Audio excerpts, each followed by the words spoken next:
We will go to 11th question. An engine is moving towards a wall with a velocity of 50 meter per second, emits a note of 1.2 kilohertz.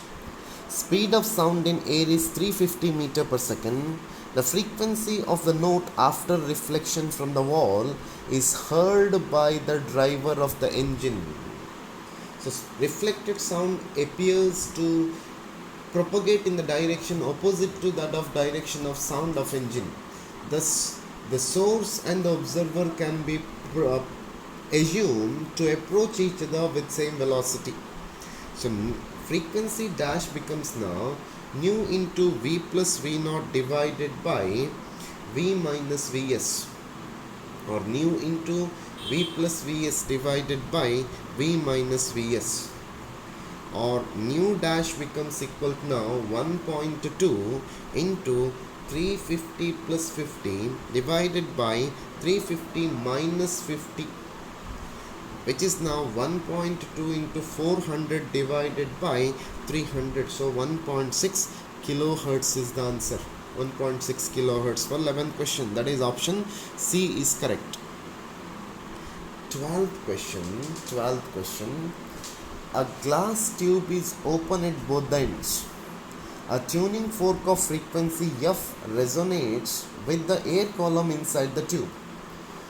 Now the tube is placed vertically inside water so that half of the length of the tube is filled with water.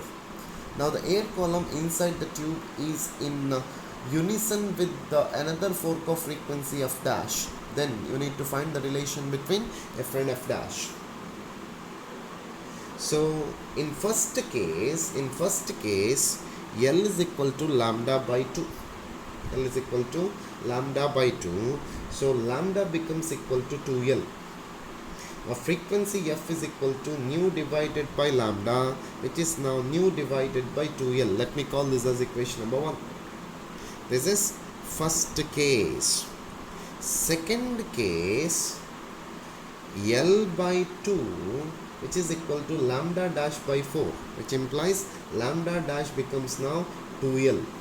So F dash becomes now nu by lambda dash, which is now nu by 2L. This is equation number 2. So from these two, equation number 1 and equation number 2, I can say that F dash is equal to F. F dash is equal to F. So option A is correct for 12th question.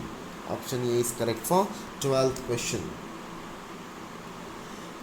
13th question says that the equation of a simple harmonic wave is given by y is equal to 6 sine 2 pi into 2t minus 0.1 x, where x and y are in millimeter and t is in second. The phase difference between two particles 2 millimeter apart at any instant is. So equation for progressive wave is given. So this is of the form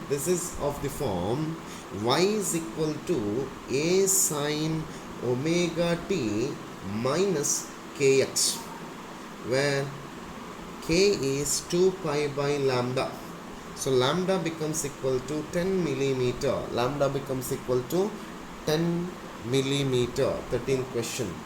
And the phase difference between two particles separated by 2 millimeter, that is phi is equal to 2 pi by 10 into 2, which implies phi is equal to 2 pi by phi, that is 72 degree. For 13th question, option B is correct. 13th question, option B is correct.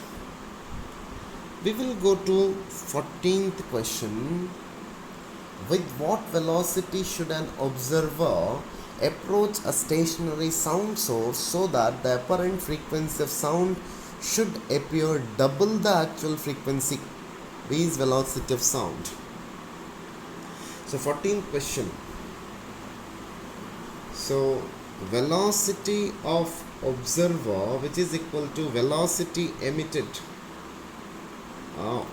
Frequency is given now. Oh, yes. So this is now nu when frequency of observer, which is equal to frequency emitted into velocity of sound plus velocity of observer divided by velocity of sound.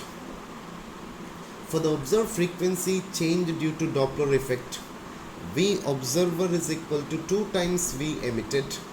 So new observer, which is equal to 2 times mu E. So what happens now? Velocity of observer is equal to velocity of sound. Velocity of observer must be equal to velocity of sound. So 14th question, option B is correct. 14th question, option B is correct. Now we will go to 15th question. 15th question. A string vibrates with a frequency of 200 Hz. When its length is doubled and tension is altered, it begins to vibrate with frequency of 300 Hz. The ratio of new tension to the original tension. So nu 1, which is equal to 1 by 2 L1 into square root of T1 divided by mu. So T1 is equal to V1 nu 1 square into 4 L1 square into mu. On T2 becomes now nu 2 square into 4 into 4 L1 square into mu. So T2 divided by T1, which is equal to, if you simplify, it is 90,000 divided by 40,000 into 4. So T2 divided by T1 becomes now 9:1. It is now T2 by T1 is equal to 9:1.